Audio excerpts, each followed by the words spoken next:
شايف اللقطة دي يا صديقي؟ الايفون ده ب80 ألف جنيه والاندومي دي ب10 جنيه. يعني احنا قدام جريمة بشعة في حق المنطق. انت دلوقتي شايف البرستيج، بس انا شامم ريحة كمبيالات في الموضوع. بس الحقيقة انك متقرطص يا نجم. ليه تلبس قميص ب3000 جنيه عشان تقعد بيه على قهوة الحساب فيها ب20 جنيه؟ ليه تقسط موبايل تمنه يفتح مشروع لمجرد انك تتصور بيه في مراية الاسانسير وتبين ال3 كاميرات؟ كل ده عشان الكاميرا اللي بتجيب المسامات اللي في وش القمر.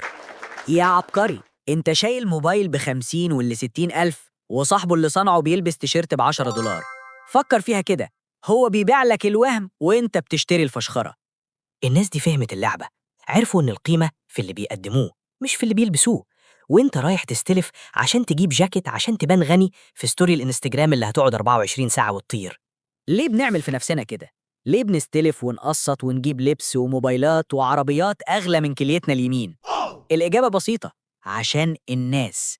بقينا ماشيين بمبدأ لو ما مشيتش ببراندات المجتمع هيعمل لك بلوك من الحياة، فبنقرر نلعب لعبة خسرانة.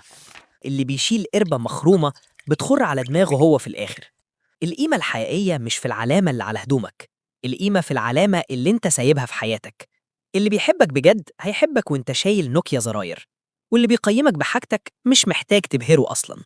المشكلة إننا فاكرين إن اللوجو المطبوع على التيشيرت هو اللي هيكبر مقامنا في القعدة. بس الحقيقة إن قيمتك الحقيقية في عقلك وفي شخصيتك. خليك حقيقي، عشان الحقيقي غالي، مش محتاج يلبس غالي عشان يبان.